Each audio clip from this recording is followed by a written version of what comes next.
어, 네 번째 방법은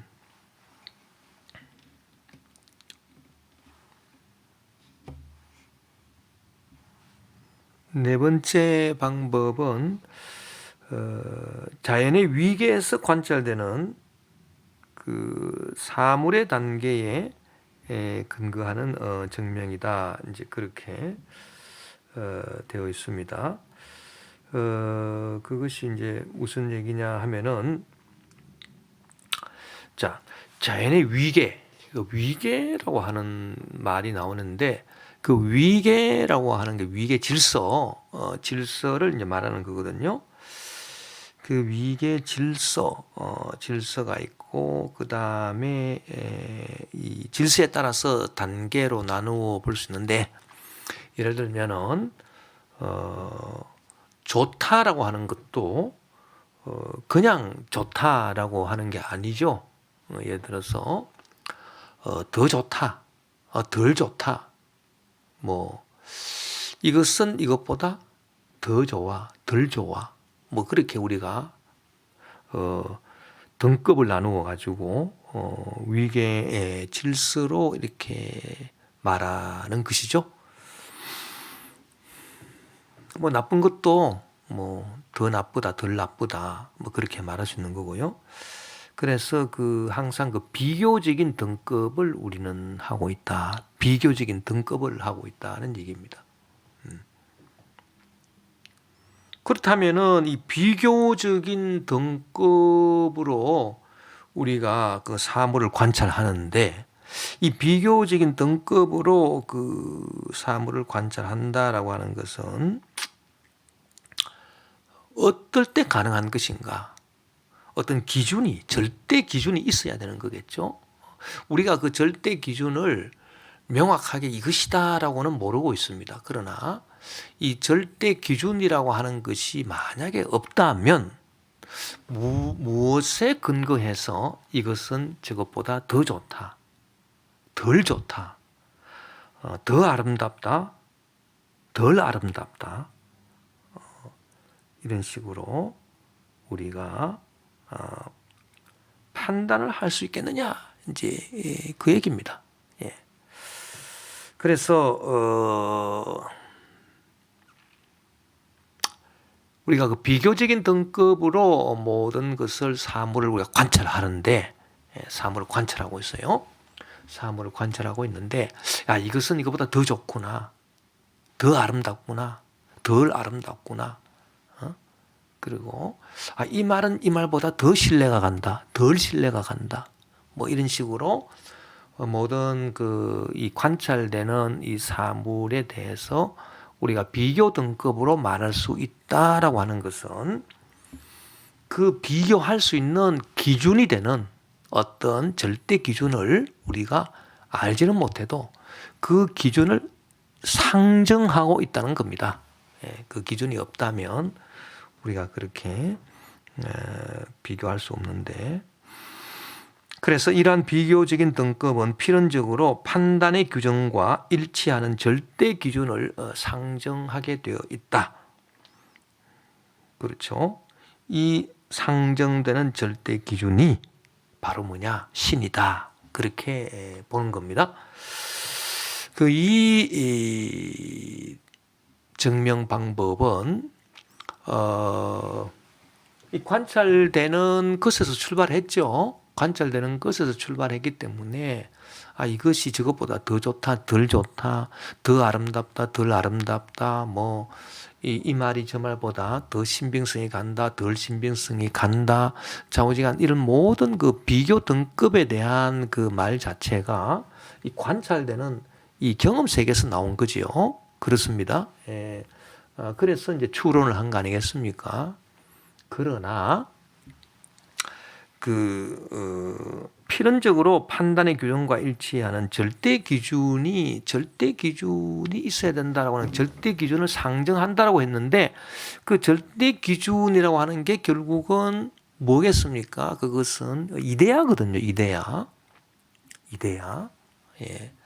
예를 들어서 우리가 그 정삼각형 같은 것을 우리가 이제 생각해 본다면, 어떤 사람이 정삼각형을 이 경험 세계에서 그렸어요. 그렸는데 한쪽이 다른 한쪽보다도 예를 들어서 뭐 0.1mm가 길어요.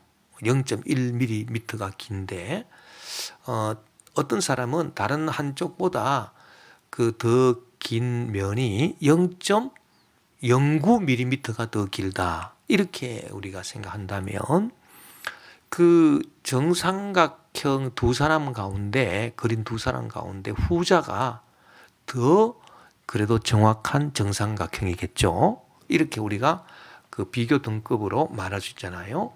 A라고 하는 사람이 그린 정삼각형보다 B라고 하는 사람이 그린 정삼각형이 더 정삼각형에 가깝다. 그렇게 말할 수 있는 거 아니겠습니까? 그렇다면은 그렇게 더 정삼각형에 가깝다. 더 아름답다. 뭐 더 좋다. 더 신빙성이 간다. 이런 비교 등급에 관한 말들은 아까 그 정삼각형의 예를 들어 보면 삼변이 등변이고 삼각이 60도라고 하는 그 이데아적인 그 규정, 그 절대적인 기준이겠죠. 이 절대적인 기준이 없다면, 그런 기준이 없다면 어떻게 A라고 하는 사람이 그린 정삼각형보다 B라고 하는 사람이 그린 정삼각형이 더 정삼각형이다. 더 정삼각형에 가까운 것이다라고 얘기할 수 있겠습니까? 비교 등급으로 그렇게 얘기할 수 없겠죠. 그래서 그 플라톤의 이데아론의 영향을 받은 것이다 이렇게 봅니다. 이 네 번째 증명 방법은 그래서 그 이데아적인 그런 그 완벽한 그 개념을 상정하고 이루어진 것들이다. 그렇게 보는 거죠. 그래서 관찰하고 추론하는 그런 뭐 과정은 있습니다. 있지만은 또 이 어떤 그 이데아적인데 영향을 받은 것이다. 그렇게 볼 수 있어요. 어쨌든 그 관찰되는 그 사물로부터 그 출발했다라고 하는 것은 변치 않는 겁니다. 그렇기 때문에 결국은 이것도 뭐 이데아론의 영향을 받았지만은 위로부터 아래의 신학이다라고 말할 수는 없고 결국은 아래에서 위로 향하는 신학이 아니겠느냐. 그러나 플라톤의 이데아론의 영향을 받은 것이다. 그 정도로 말할 수 있다. 이렇게 보겠습니다. 그 다음에 다섯 번째 마지막 증명 방법이 있는데요. 이 증명 방법도 이제 자연에서 이제 관찰하는 거죠. 다 출발은 자연에서 이 아래 이 물리학적 세계, 이 자연에서 관찰하는 것을 말합니다. 이 자연에서 볼 수 있는 이 질서가 있고 또 조화가 있더라라고 하는 거예요. 질서만 있는 것이 아니라 이렇게 그 조화가 있다. 조화. 서로 이렇게 뭔가 조화를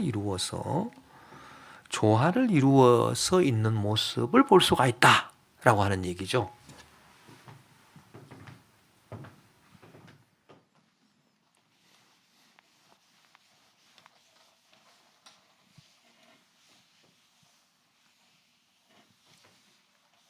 그러면 이 조화라고 하는 것이 무엇을 의미하겠습니까? 조화. 예를 들어서 A와 B와 C와 D 등등등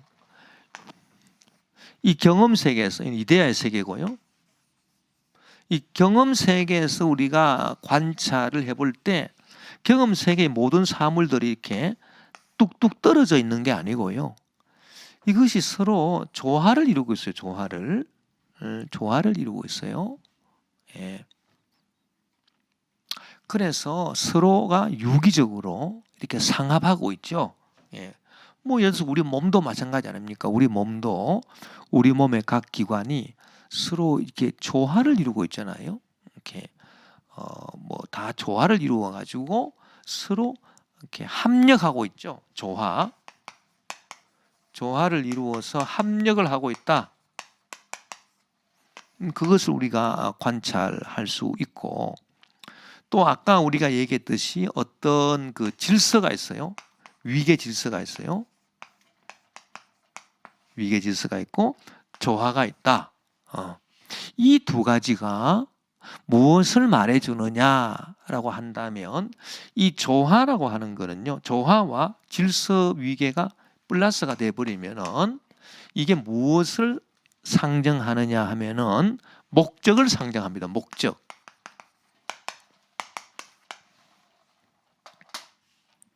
자, 서로 단순하게 조화가 된다. 왜 조화될까요? 어떤 목적을 이루기 위함이거든요. 예를 들어서 우리 몸의 각 기관이 서로 조화되어 있지 않습니까?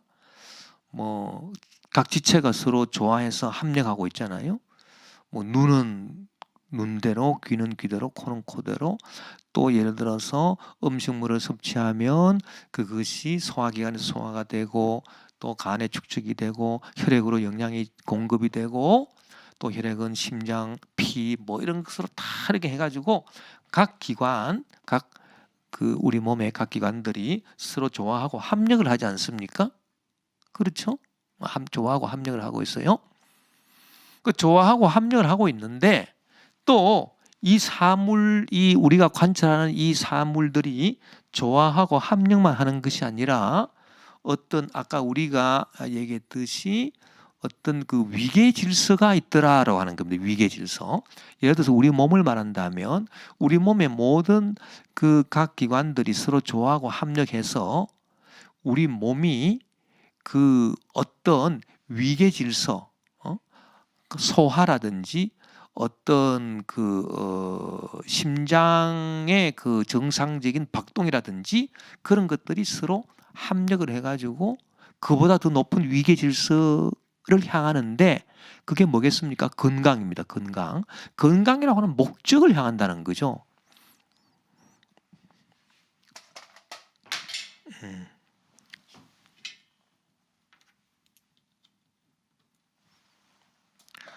그래서 우리가 이 조화와 합력, 합력이 있는데 여기에 또 질서 위계를 플러스를 해서 우리가 이 관찰할 수 있는 그잖아요. 예. 이 세상의 모든 것들이 서로 조화하고 있어요. 조화하고 합력하고 있는데, 아까 내가 얘기한 대로 우리 몸을 보니까 우리 몸의 각 기관들이 서로 조화되고 합력하고 있는데, 그건 우리 몸의 그 건강이라고 하는 어떤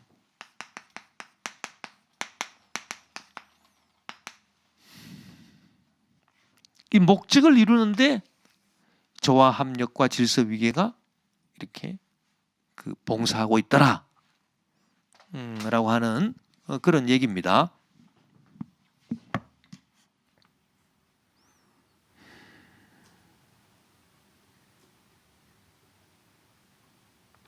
그래서 질서나 조화를 우연히 좋아하는 거다. 우리 몸의 각 기능이 저절로 우연히 좋아하는 거고, 운명적으로 그렇게 좋아하게끔 되어 있다. 이 우연이나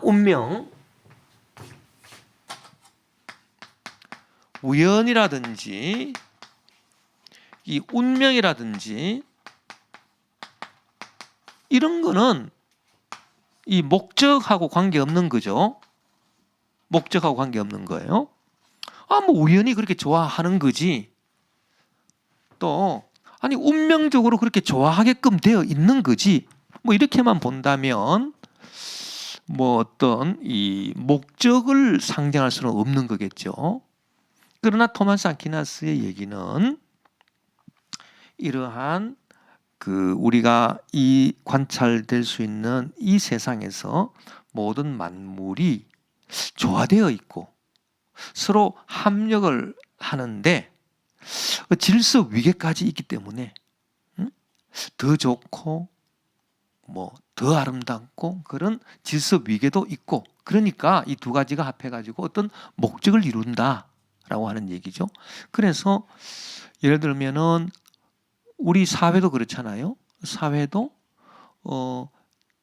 더 좋은 사회, 더 살기 좋은 사회가 되기 위해서 그 모든 것이 조화를 이루고 합력하는 거지, 그냥 운명적으로 조화하고 합력하는 건 아니지 않습니까? 한 사회의 구성 요소들이, 구성 인자들이 서로 조화하고 합력을 하죠. 우리가 살아가려 그러면. 근데 사회학적으로도 보면은 이 조화하고 합력하는 것이 어떤 위계 질서를 위함이다. 위계 질서라고 하는 건 더 좋다라고 하는, 덜 좋다라고 하는, 그게 위계죠. 그 더 살기 좋은 사회, 더 아름다운 사회, 더 좋은 사회, 그거를 목적으로 해서 조화와 합력을 하고 있는 거지, 그냥 우연히 조화되고 합력하고, 우연히 조화되고 합력하고, 또 운명론적으로 그냥 조화되게끔 되어 있고, 이런 건 아니란 말입니다. 그래서 이 관찰되는 이 세상의 모든 이 사물들이 서로 조화하고 합력을 하는 바, 이것은 좀 더 나은 질서 위계라, 건강한 사람은 좀 더 건강해지기 위해서, 지금 우리 사회는 잘 사는 사회라 하더라도 좀 더 잘 살기 위해서 이런 어떤 그 위계 질서, 좀 더라고 하는 이 위계 질서, 이게 바로 목적이죠. 예. 그래서 조화와 합력과 질서 위계가 만나게 되면 이게 목적을 이룬다라고 하는, 목적을 이루는데 봉사하는 거다, 이제 그렇게 보는 거죠. 그래서 질서나 조화의 목적에 따라 그 모든 일이 이루어진다라고 이렇게 볼 수밖에 없다는 얘기입니다. 예. 그렇다면은 이 질서나 조화에 따른 목적을 이루게끔 이 모든 것을 지적으로 설계한 어떤 존재가 있음을 우리가 추론하지 아니할 수가 없다, 이제 그 얘기가 되겠죠. 그래서 질서나 조화의 목적에 따라 모든 일을 이루어 나아가게끔 하는 그런 지적 설계자. 그래서 이 세상의 모든 사물들이 서로 합력해서 조화를 이루어 가지고 어떤 좀 더 나은, 좀 더 좋은 그런 위계 질서에 또 부합을 한 그런 목적을 향하도록 설계를 한 분이 계실 것이다. 그런 설계자가 없는데 이 우주에 모든 만물이 서로 조화되고 서로 이렇게 합력하고 이렇게 더 좋아지려고 한다든지 어떤 목적을 향해 나아갈 수가 있겠느냐? 그런 지적인 설계자가 있기 때문에 그런 것이 가능하지 않겠는가? 그 지적 설계자가 바로 하나님이다. 그렇게 보는 것입니다. 이 다섯 번째 신증명 방법은 이 목적론적인 인신존재 방법이다.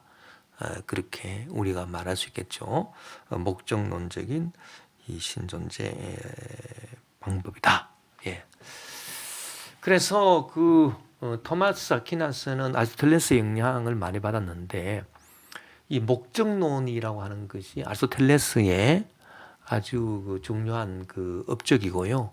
우리 기독교 신학에 들어온 그 이론 가운데, 철학적인 이론 가운데 가장 이 중요한 이론이다, 이렇게 볼 수 있습니다. 그래서 그 어떤 이 세상의 목적을 이루기 위한 그와 같은 그 과정, 그와 같은 이제 방법, 그와 같은 그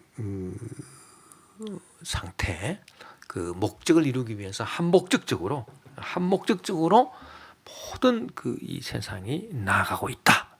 그렇게 보는 게 우리 기독교 신앙이잖아요. 그래서 목적을 상정한다라고 하는 것은 시작과 끝이 있다라고 하는 얘기고요. 아까 여기 운명이라고 하는 거는 시작이 없고 끝이 없는 걸 말합니다. 운명이다라고 하는 거는 그저 이 순환이에요. 그저 돌고 도는 거예요. 이건 운명이에요. 끝이 없어요. 시작이 없고 끝이 없는 게 운명론이죠. 그래서 우리는 운명론이 아니다. 우리는 한 목적론이고 시작과 끝이 있고 그렇기 때문에 성경도 창세기가 있고 요한계시록이 있는 거고 하나님의 창조가 있고 최후 심판이 있는 거죠. 이런 식으로 우리가 그 기독교 신학을 정립할 수 있는데 이 목적론적인 신존재 증명을 통해서 토마스 아퀴나스는 자연에서 볼 수 있는 모든 질서와 조화에 근거해서 목적론적으로 이렇게 신을 하나님을 존재 증명했다 이렇게 볼 수 있습니다. 예. 그래서 우리가 5가지 이 신존재 증명을 다 우리가 했습니다. 예, 했고 공부를 했고요. 이 토마스 아퀴나스의 5가지 신존재 증명은 1번에서부터 3번까지는 이제 그 우주론적 존재 증명이다. 그래서 감각의 경험에서 출발해서 인간의 이성으로 추론해서 결론을 도출한 것이고 이 4번째 방법은 출발은 경험 세계 관찰되는 이제 대상이지만 그 절대 기준이라고 하는 것이 이데아적인 것이다 라고 하는 것이죠. 그래서 플라톤의 이데아론에 좀 영향을 받은 것이다. 그러나 결국 출발은 이 경험 세계에서 관찰되는 대상들로부터 출발을 한 거죠. 아래서부터 위로의 신학입니다. 또 그 5번째 이 한목적론적 차원에서 우리가 신존재 증명한 것도 결국은 그 이 경험 세계에서 보이는 그런 질서, 조화 이런 것들을 통해서 추론해 낸 것이죠. 추론해 낸 것입니다. 그래서 아래에서 위로부터의 신학이다. 여기에는 무슨 뭐 플라톤적인 요소가 있는 게 아니라 아리스토텔레스적인 요소가 강력하게 내포되어 있다. 그렇게 볼 수 있습니다. 그래서 토마스 아퀴나스의 5가지 신존재 증명을 우리가 결국은 아래로부터 위로의 신학이다 이렇게 우리가 얘기를 하는 것이고요. 우리가 전번에 공부를 했던 안셀무스의 존재론적 신증명 우리 공부했었죠. 그리고 둔스 스코투스의 신존재 증명이 있는데 이런 거하고 토마스 아퀴나스의 신존재 증명은 다 이게 다른 거죠. 그 둔스 스코투스나 안셀무스 같은 경우는 결국은 위로부터 아래로 내려오는 신학을 택하는 것 아니겠습니까? 그래서 둔스 스코투스도 이 플라톤 그다음에 어거스틴 그런 영향, 그다음에 프란치스코 그런 영향을 받은 계열이다. 이제 그렇게 우리가 본 거고요.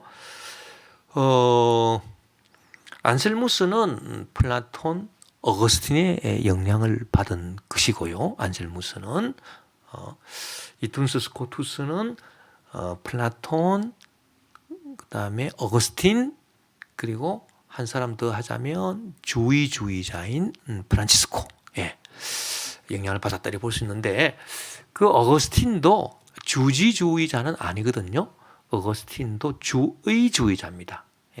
그 의지를 그 지성보다도 더 중요시했거든요. 그래서 우리가 전번 시간에도 공부를 했습니다만은 어거스틴은 그 죄가 발생하는 이유가 몰라서 죄를 짓는다. 그렇게 말했으면 지성을 중요시하는 주지주의겠죠. 그러나 주지주의가 아닙니다. 뭐 소크라테스 같은 사람은 확실히 주지주의죠.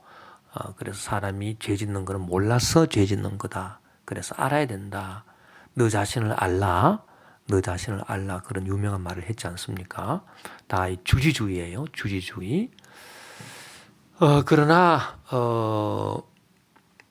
이 어거스틴은 플라톤의 영향을 받아서 주지주의가 아니고 주의주의입니다. 그래서 어거스틴이 얘기한 것을 보면은 사람이 죄를 짓는 것은 그 의지가 왜곡된 거다. 예. 아무리 알아도 아는 몰라서 죄를 짓는 게 아니라 알아도 죄를 짓는데 그것은 의지가 왜곡됐기 때문이다. 그래서 의지가 왜 왜곡이 됐느냐? 육신의 욕망으로 왜곡이 되었다. 예. 육신의 욕망으로 왜곡이 됐는데 그 육신의 욕망으로 그 왜곡된 그 의지를 계속 방치해 둠으로써 습관이 돼서 습관. 이 잘못된 의지가 습관이 된 거예요. 그 잘못된 의지가 습관이 되는데 이 습관이 된 이 잘못된 의지를 이제는 나중에 이게 고착화가 되어 가지고 필연적인 게 되어버렸다. 필연적인 게. 뭐 우연적으로 죄를 짓는 게 아니라 타락한 인생은 아담 하와 이후로 타락한 인생은 이제 그 의지가 왜곡된 것이 습관이 되고 이 습관이 나중에는 저항할 수 없는 이제 버릇, 이 습관 이것이 나중에 저항할 수 없는 상태로 돼 가지고 결국에는 필연적으로 돼 버렸다. 그래서 사람은 우연히 죄를 짓는 것이 아니라 필연적으로 죄를 지을 수밖에 없기 때문에 어거스틴의 영향을 받은 그 어거스틴 이전에 바울 같은 사람도 바울 사도도 오라 나는 공고한 사람이다. 이 사망의 몸에서 누가 나를 구해내랴. 그것은 필연적으로 자기가 죄를 지을 수밖에 없는 존재라고 하는 것을 고백하고 있는 것이다. 이제 그렇게 우리가 공부를 했습니다. 그래서 어거스틴도 이제 주의주의자다. 이제 그렇게 얘기를 했거든요. 프란치스코하고 뭐 이렇게 뭐 연결될 수도 있겠다. 이제 그렇게 볼 수 있겠죠. 그런데 어쨌든 안셀무스는 어거스틴의 그 영향을 받았고 둔스 스코투스도 어거스틴의 영향을 받아서 신을 존재를 증명하는데 이 안셀무스와 둔스 스코투스는 뭐 같은 방향에 있긴 있어요. 위로부터 아래로 내려오는 그런 방향에 있는데 둔스 스코투스의 신존재 증명은 우리가 아직 공부를 하지 않지 않았습니까? 이 부분을 다음 시간에 우리가 가능하면 공부할 것이다 이렇게 생각을 해보고요. 그 우리가 전번에 공부를 했던 안셀무스의 존재론적 신증명 이것은 위에서 밑으로 내려오는 증명 방법이기 때문에 이데아의 세계에서 바로 이렇게 도출해 버리는 거죠. 밑에서 경험 세계를 보고 경험 세계를 관찰해서 올라가는 이 토마스 아퀴나스 방법하고는 완전 다른 위에서부터 아래로 내려오는 방법을 사용해서 그때 우리가 안셀무스의 존재론적 신증명을 했거든요. 이런 의미에서 이 3자의 이 세 사람의 그 신존재 방법이 약간 다르다. 토마스 아퀴나스의 방법과 안셀무스, 둔스 스코투스의 방법. 안셀무스와 둔스 스코투스는 플라톤, 어거스틴 영향이고 토마스 아퀴나스는 아리스토텔레스 영향이다라고 하는 차원에서 완전 다른 거고요. 또 같이 플라톤 그다음에 그 어거스틴 영향을 받았다 하더라도 안셀무스와 둔스 스코투스도 약간 다릅니다. 그렇다라고 하는 것을 우리가 알아두면은 좋겠고요. 다시 한번 우리가 기억을 되살려서 그러면 안셀무스의 그 존재론적 신증명은 어떠한 것이었나 그것을 우리가 살펴보도록 하겠습니다.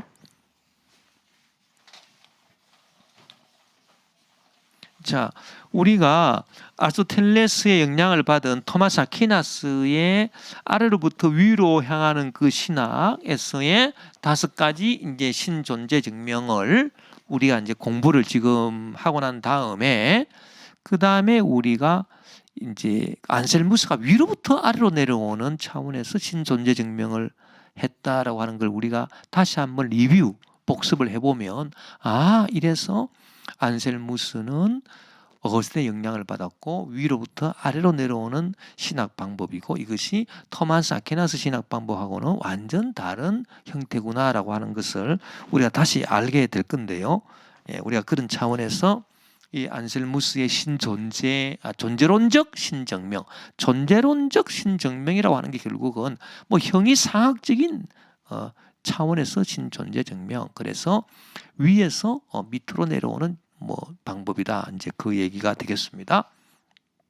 그때 여러분 기억나십니까? 안셀무스의 존재론적 신증명이 이제 어떤 거냐? 이것은 위에서 내려오는 거기 때문에 이 신, 그러니까 이데아죠. 이데아 개념이지 않습니까? 그래서 위에서부터 밑으로 내려오는 방법이죠. 네, 그렇기 때문에 이 밑에서 경험 세계에서 뭐 관찰하고 이런 건 아예 다루지를 않습니다. 안셀무스의 존재론적인 신증명은요. 이 밑에서 이렇게 뭐 경험해서 뭐 관찰하고 이런 건 아예 다루지를 않고요. 그냥 위에서부터 밑으로 내려오는 거예요. 그런데 그러니까 개념에서 출발하는 거죠. 개념 자체에서. 이 개념 자체에서 이제 출발을 하는데 이 개념이 어떻습니까? 개념을 두 가지로 상정하는 거죠. 개념 1. 그러니까 이데아 개념 1이 있고 이데아 개념 2가 있는데 이 개념 1은 뭐라고 했습니까?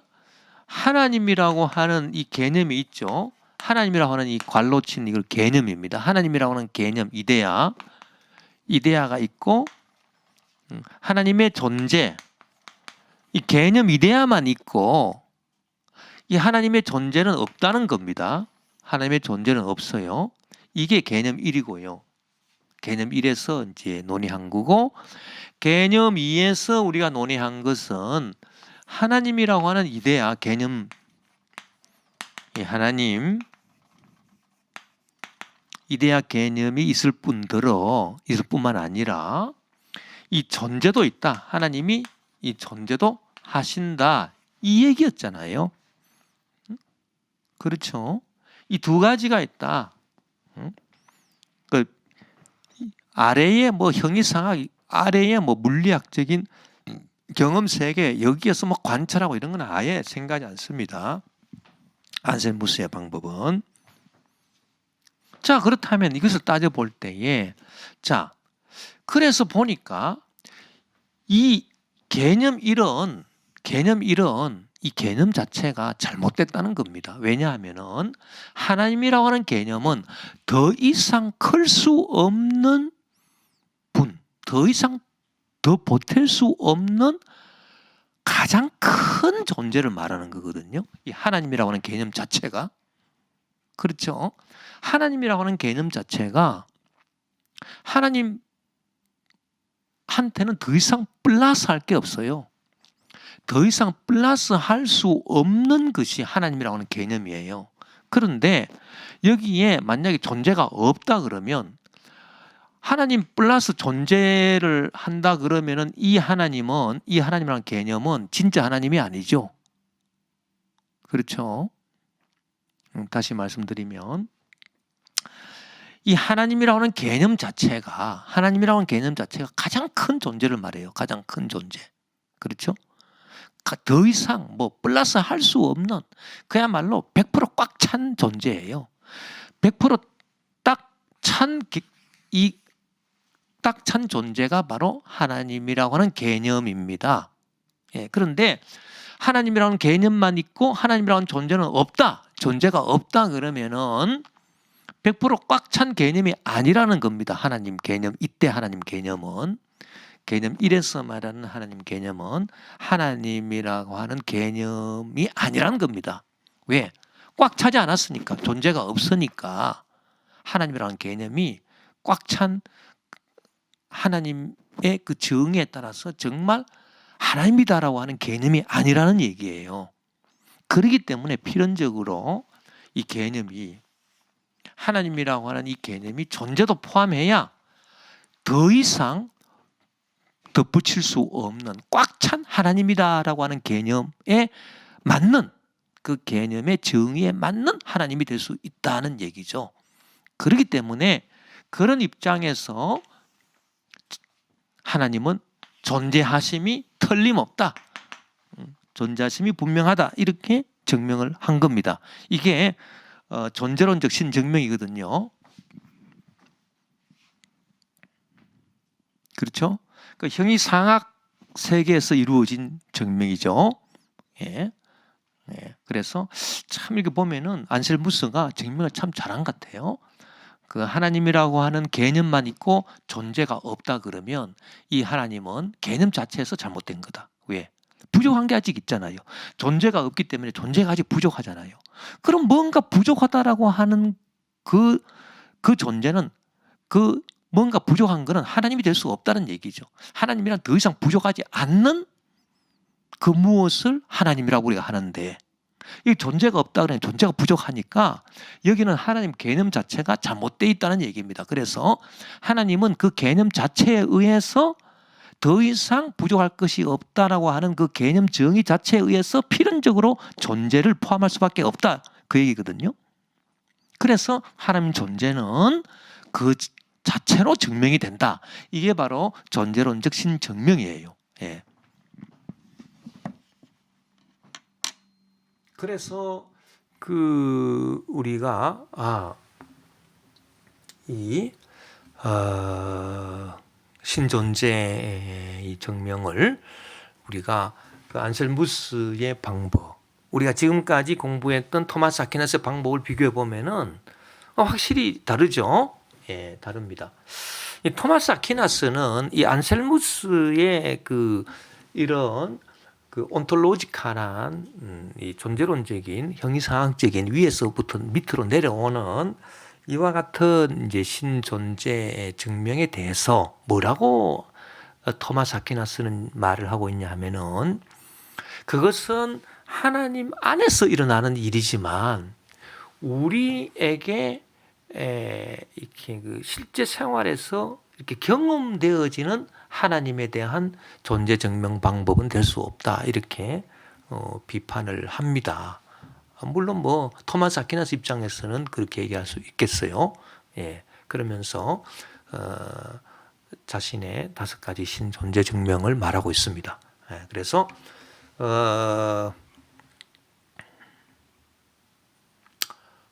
안셀무스의 신존재 증명은 그 하나님 자체에서, 물론 형이상학이니까 하나님 자체에서 일어나는 그 얘기죠. 그런데 하나님 자체에서 일어난 얘기를 우리가 이 경험 세계에서 우리는 그런 증명을 통해서 하나님이 계신다, 이렇게 우리는 경험 세계에 있기 때문에 우리 입장에서는 받아들일 수가 힘든 거 아니냐, 이제 그렇게 토마스 아퀴나스가 말하고 있다라고 하는 것입니다. 예.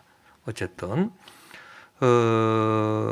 이런 차원에서 위로부터의 신학 그리고 아래로부터의 신학, 이 차이가 있다라고 하는 것을 우리가 이제 알 수 있고요. 어거스틴의 영향을 받은 안셀무스 입장과 또 아퀴나스 입장의 이런 차이를 우리가 볼 수 있습니다. 예. 오늘 강의는 이것으로 마치겠고요. 우리가 이제 14강까지 우리가 이제 공부를 했거든요. 그래서 원칙적으로 이제 한 번 더 우리가 강의하면 이번 강의는 또 종강이 되겠습니다. 어쨌든 여러분께서 이 과목에 대해서 여러분께서 이렇게 그저 단순하게 학점을 따야 되겠다라고 하는 생각을 하지 마시고, 정말 무엇인가 한번 깊이 고민해 보면서 한번 이렇게 생각을 이렇게 깊게 하고 넓게 하는 그런 계기로 삼으면 굉장히 유익한 그런 내용들이다라고 하는 것을 알 수가 있습니다. 그래서 열심히 공부해서 좋은 성과를 거둘 수 있도록 그렇게 하십시다. 오늘 강의 이것으로 마치겠습니다.